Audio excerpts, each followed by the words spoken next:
literally a month ago. Wow. Mad times. How's it all going, guys? I'm with Oskar here and Stephan. How are you guys getting on this tour? How's it all been going? It's been going great. Yeah, it was the European tour was hectic. It was pretty brutal. 18 days, 17 shows, just like 11 in a row. That was kind of we were a bit knackered after that.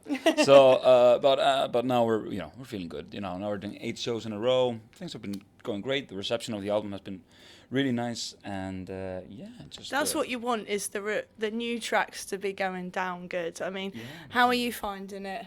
Yeah, it's been hectic, like Oskar said, but we're like a well-oiled machine now, so we can kind of do whatever we want to do.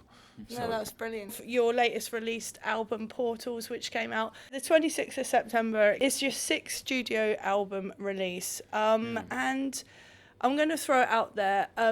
You were on a massive label for a very, very long time, straight off the bat, from a very young age. And now you've moved to a new label in the form of Napalm Records. How has that all been going for you with them? It's been going great. We're actually, I think the communication is really like personal and just it's been going good. And I think I won't go too deep into comparing, I guess, but I think we found a very nice place for us. For sure. I think we are where we should be. Yeah, because you started off in 2006 as very young whippersnappers. I remember you coming out on the scene and just coming out literally in full force, and everyone wanted a slice of the Vintage Caravan pie back then. Yeah. And 6 albums in, it's still going strong, you guys. Yeah, it's weird. 20th anniversary next year, but like 11 years now, almost 12 years touring pretty heavily around Europe. So, that's it's wild to look back. It's been one hell of a journey, and we had that sparkle in our eyes back then, which is long gone. Oh no! But 20 years. I mean, how do you put up with one another in that time? Because it's almost like a marriage, isn't it? Where you've kind of, or brotherly love, where you're like, oh Christ, like they're going off on one. How do you deal with that?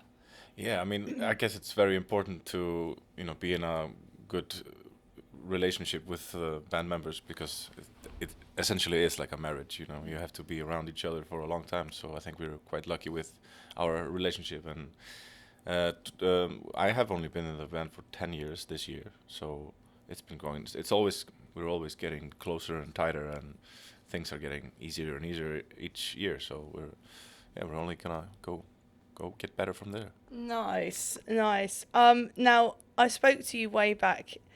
I wanted to say it was on the last album actually, which was probably about 5 years ago. 4 years ago. 4 years. Yeah, and you were supporting Opeth at the glorious Palladium in London. Yeah. How did that tour go for you? Because I know that day you were like full of beans, all of you. You were so excited to play this amazing stage. Yeah, it was. We were very excited, but it was pretty nerve-wracking, And also, it was so typical. It got off to a rocky start. That show, I remember somebody had moved my pedal board, and so the power supply got disconnected. So we had a big intro, and then silence. And I had to figure out why there wasn't any guitar, and then I remember just having to calm down for 3 songs after that. So yeah, because it affects your voice when you're in that state. Yeah, it affects the whole being, But aside from that, it was an amazing experience, and the Opeth crowd and the band really took us with open arms. So, and there's of course the collab on the new album. Yeah, well, that's where I was swiftly going to walk on through with that. So Mikael's obviously worked on your first single, which was The Philosopher.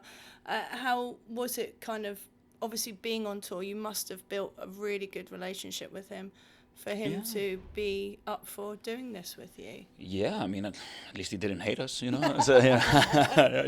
we got very well along, Everybody, we became good friends pretty fast, and and it was It was great. It was apparently we were the first band that they ever that because Michael has this thing where he invites everyone out for like a steak thing, the entire crew, and we were the first opening act to ever join that dinner. So it was like that was a nice batch, I guess. That's It was really nice. nice. Yeah. But it was interesting how that all came along. Yeah, no, that's awesome. Really nice to kind of welcome you in before it all kind of kicks off, which is a lovely thing for him to do. Exactly, yeah. He offered to do some Mellotron overdubs for the album, and then we started talking about doing having some guest vocals, and then it was like, what about Michael? And then Alexander talked about Philosopher, and we were like, okay, that would make sense. So kind of went from there, sent him a text, and it almost didn't happen, actually, because like when we were mastering the album, I had my version where I was, my vocal version, so I had sung it, and then as we were just like finishing up the mastering process, Michael was like, okay, so what do you want me to do? I was like, and he got on it and did it quickly, and and the result was amazing. So thank you, Michael. We love you. Amazing. Being a drummer, how are you finding? Because Opeth's such a massive name, isn't it? And like, holy moly, he's worked on our album. That's so cool. I mean, how was it for you? Well, I've been a huge Opeth fan since I was about 14 or 15 years old. So, I mean, this is fucking huge for me, personally. So, and actually getting to know the band and seeing the drummer, both the current drummer Valtteri and the previous drummer, seeing them at work and behind the scenes, seeing that all happening, it was quite amazing. Oh, that's cool. You've put out 4 singles now, I believe, from the album. Your latest one being Alone, which came out with the release of the album. I've read a bit about your press release to do with Alone. A lot of like internal struggles, but this was also something that came out of 2021 when you were writing back there, from what I understand. Can you tell me a little bit about that process or that time in your life and what you were going through? And it was just like I guess it was just it was a little bit of a dark period for me personally, and I needed some sort of outlet for that. So it was just kind of like it deals with being lonely in company of other people, or maybe in a relationship, or that sort of that aspect of So I don't know. So it was just kind of stemmed from that. It has a pretty interesting kind of I don't know. It came together pretty quickly. I made a demo of it and just did one like take where I sang over it, and actually the chorus is still the same from that blah blah blah version, but it came straight from the heart, and that worked. I had the chorus and I sent it to the guys, and they didn't respond. Like, no, that's not good. They didn't respond. I was like, okay, shit, oh god damn it. And then when we were making the album now, we were like, and I was like, do you remember this one? And they were like, no. I was like, oh, okay. And then we tried it out, and then it worked really well. It like came together in like 2 goes, I guess. Amazing. Alexander added the little breakdown chapter there, and we jammed on that for a bit, and I'm really happy with how it came out. Our good friend Thomas Jonsson plays Hammond on the album, and on that track especially, and it's like it really adds to the whole.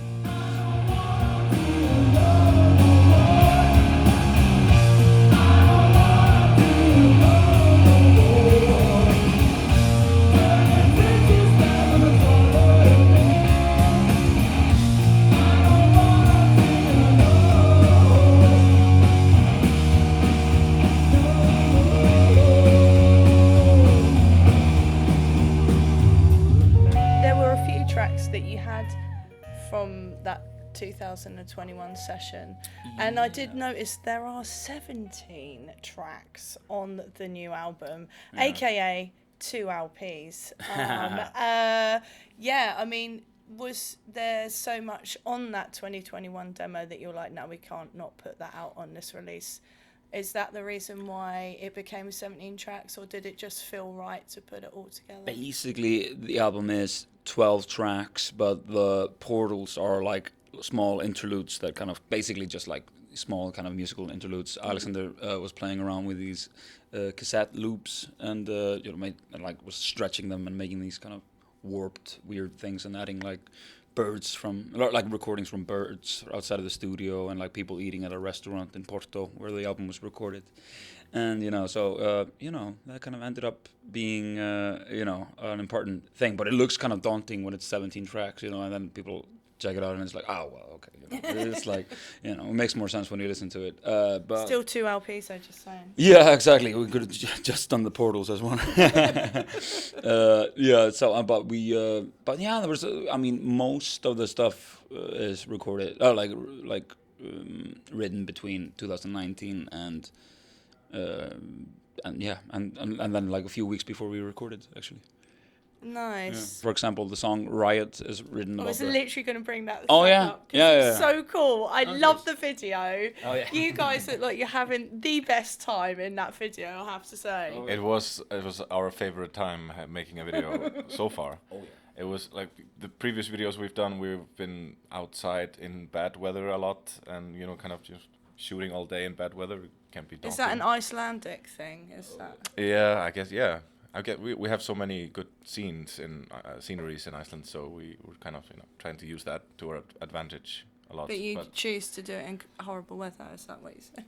Yeah, the weather chose us. So. But this video, for the Riot video, we had an easier way to do it, so we could just film at our homes. This video is filmed at my mother's house and my personal apartment and also other places, but that was very convenient. But yeah, I love the outfits. Everything about it just screams like so much laughter. I can imagine when you put those on. We had loads of fun trying on, teenager clothing and trying to put ourselves in the mindset of teenagers. Exactly. It was kind of we still have those outfits. Oh yeah, and I wear them at home. Actually, they are like the comfiest things I own. And, is it full trackies? Yeah, it's like that. Yeah, that hoodie and the shorts and stuff. It just feels like. Everything is massively oversized because we were trying to look small. And yeah.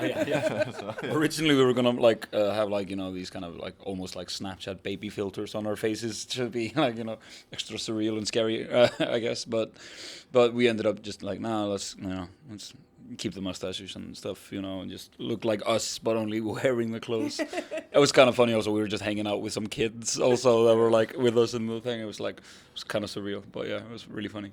No, it looked like you had the best time. Yeah, definitely. One thing about the song, actually, that's written about the UK riots that were happening last year, actually, because we were touring during the same time. So it was kind of like inspired by that. Touch and go. Yeah. Oof. Yeah, it was pretty crazy. But yeah, so that song kind of stems from our last UK visit. It's quite an upbeat one in comparison to, say, Alone and Philosopher, and it's almost like metal-y. a different, very much so to I think what you've done previously. I'd say so. Yeah, like for example, originally it was written in standard tuning, but it didn't really fit in the register of my voice, so I decided to tune just the E string down to B, so it gives that kind of like almost kind of metal thing. So I've never gone that low.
wanted to pose for you, because you did say there 20 years of being a band, and is there any moments or points when you're writing an album from the last one that you did to where you are today?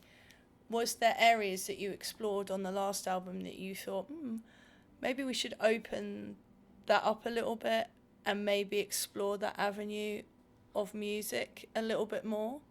Are you saying like on Portals? Are there stuff now that we're thinking about in the future that we should be doing differently, the or last like album that Monuments? Monuments that you did, and then you thought, oh, maybe we should try a bit more of that for Portals. I think, you know, we're super critical of ourselves, you know, when it comes to everything. So we're always kind of looking less like, oh, that was fantastic. That was more like, okay, what can we do better? What can we do differently? And that stuff, you know. And so for this one, we recorded it on tape. So that brought out that kind of, you know, live performance aspect of us. Yeah.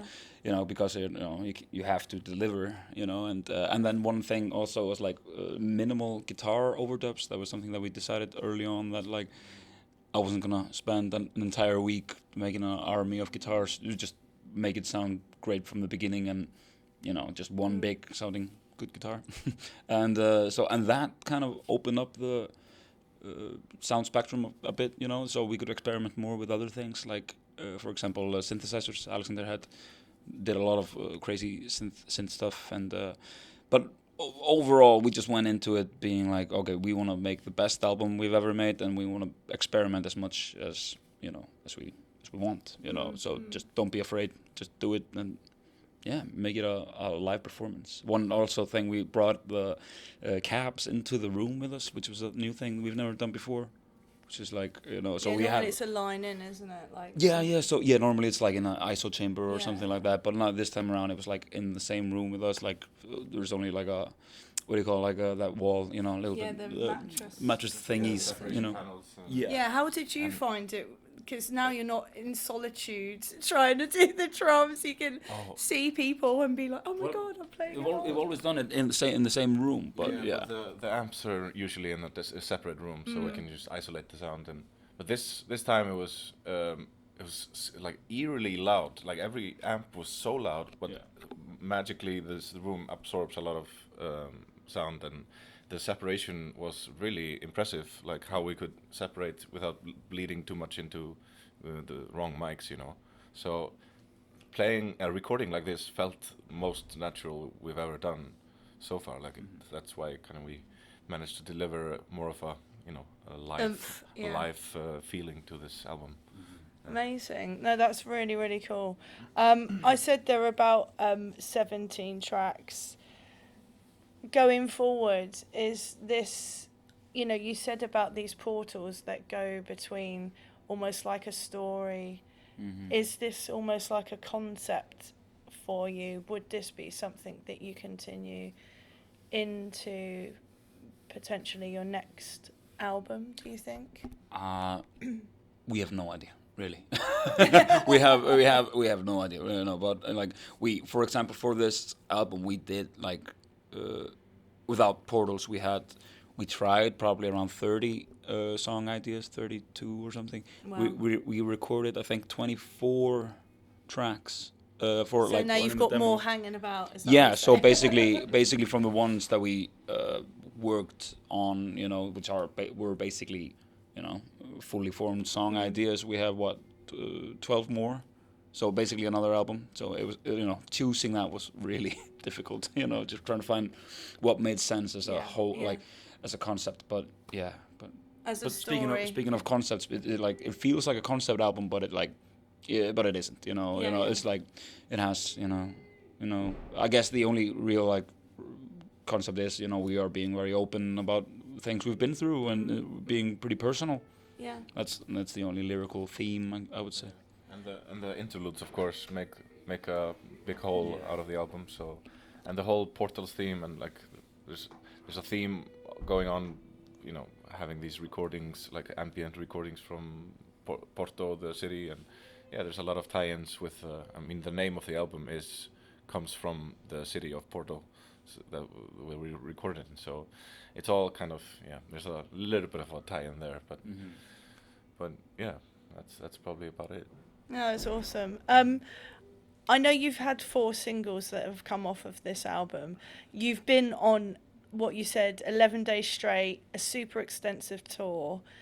Would you do another single, and would you kind of put like almost like a tour diary, stage vibes? That's single? very funny that you say that, because we have a video ready now, which is really? we had a videographer, a person who made a video with us on the last tour.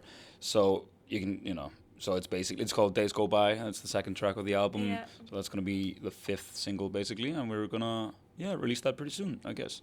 So it goes into the whole, just us setting up and that life on the road. Tour life. Yeah, tour live video. Funny, we feel very original now. That, Would you consider, and I ask bands this a lot because Clutch do it a lot, where they will put an album out and then they will literally record the whole album on tour and then release that as a release. They whole do thing. that? Yeah. What's wrong with them? No, just kidding.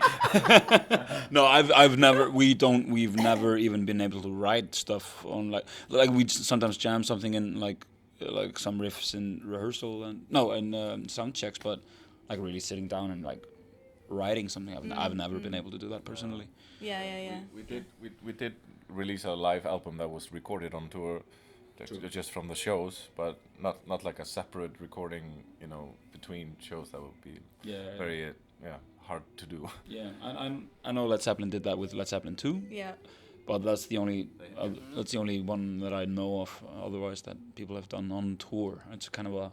Kiss did Alive 2, Alive 3, Well, Alive 4. but that's a live album, that doesn't count. Yeah, but it's a collective rather than a singular album. Yeah.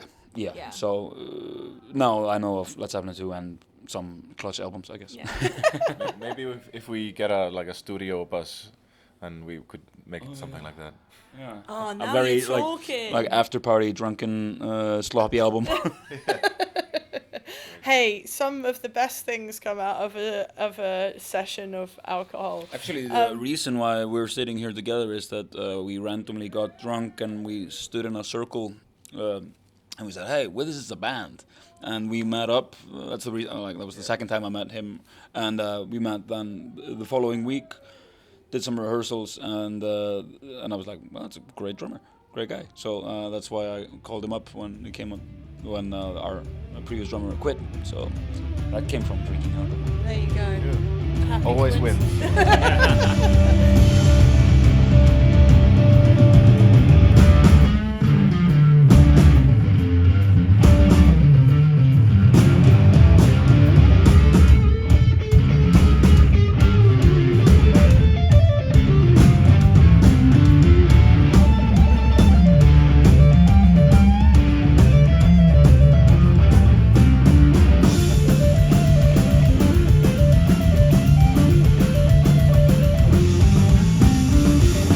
I saw you summer 2023 play Stillhouse. I believe it was absolutely horrendous rain. Yep. And you guys almost got electrocuted. But it was a great gig despite everyone in rain ponchos. I was funny enough, we were talking about that gig just a few days ago. It was kind of funny, like playing and people were just like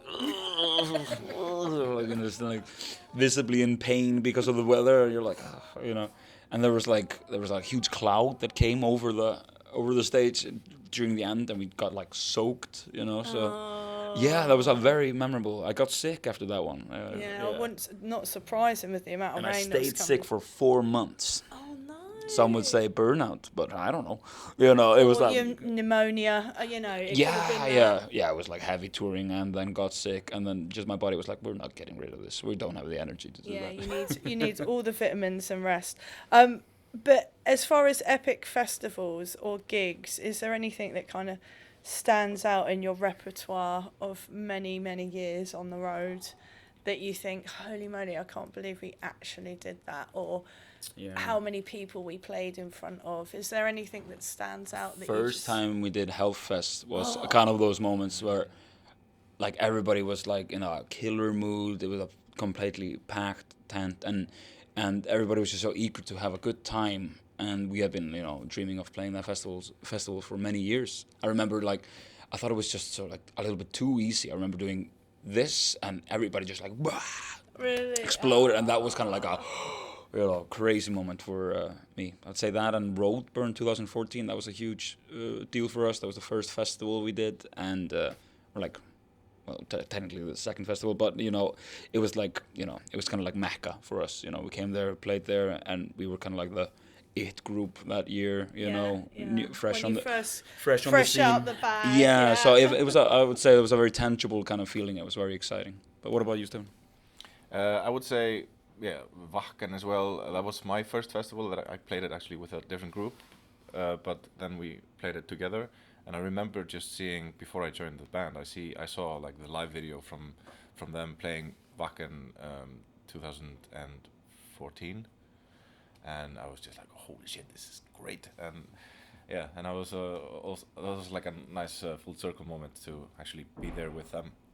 So of course, Hellfest. I mean, it's every time I go, they've upped the ante on the flames at night. I don't know how. Yeah, the new statues and flames, and it was crazy. It's just madness. Now, last night you played London. Tonight you're playing in Southampton at the 1865.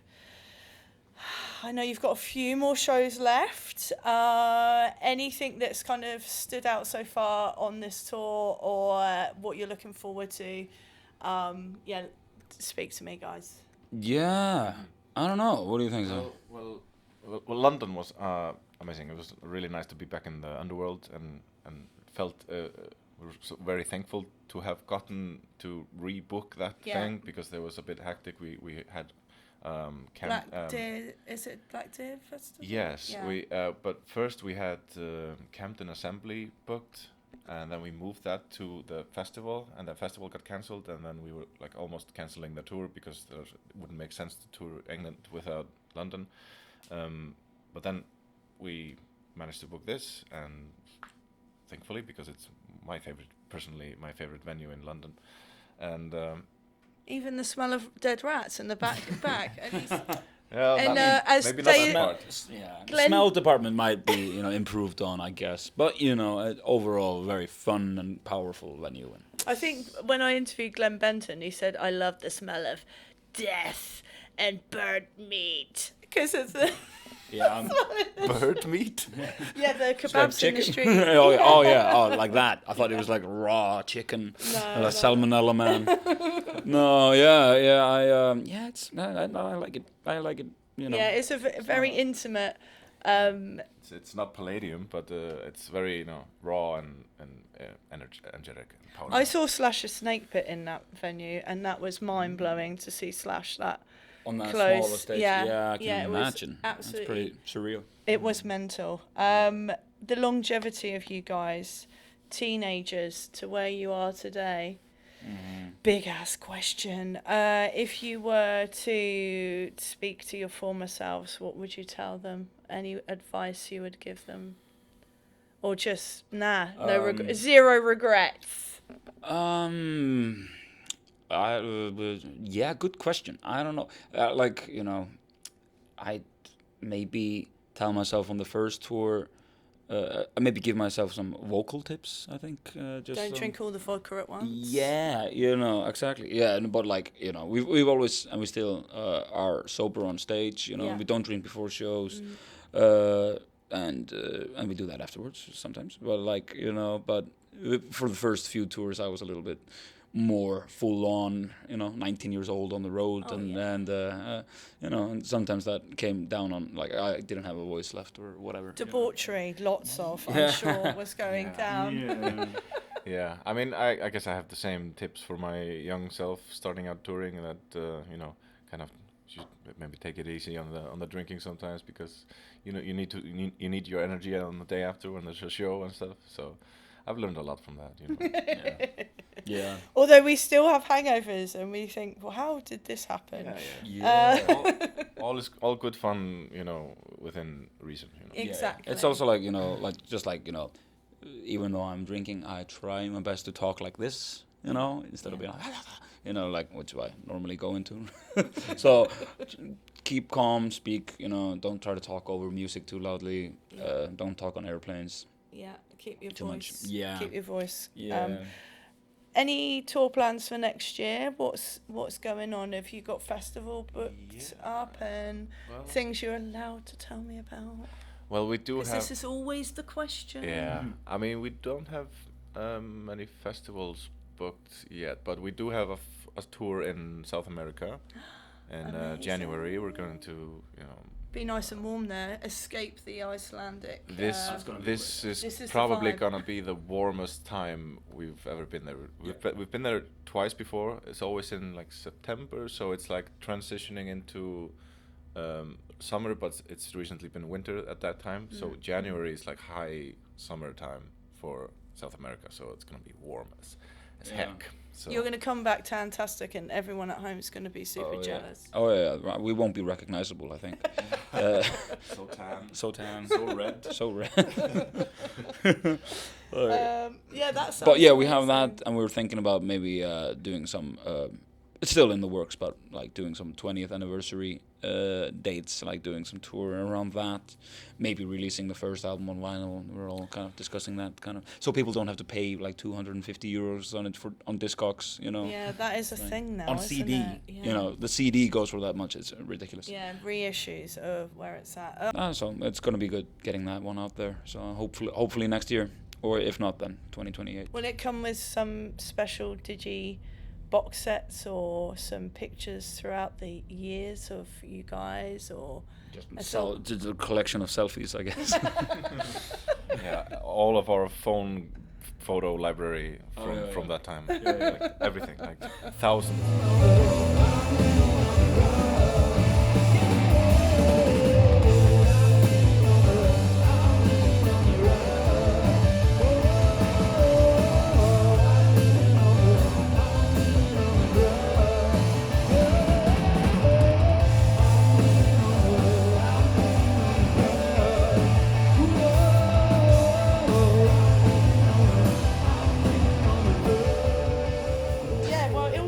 Like it's going to be great for your 20th anniversary Yeah, next I think year. so. Yeah. And then like probably soon after that, we're gonna head into the studio again and make a new album. And, Well, you've got those 12 tracks just hanging about. Yeah, and we're constantly thinking about other ideas and stuff. So it's gonna be again a hard one to kind of pick. I think but It's good though, because you're not drying up. Musically, you're still finding inspiration, still finding new ways of recording or exactly. I was just gonna say, like, we also have another show booked then where we're doing a Deep Purple, like a tribute show, and those shows we did like Led Zeppelin last year or this year, and those shows are kind of like a refreshing change of pace, kind of.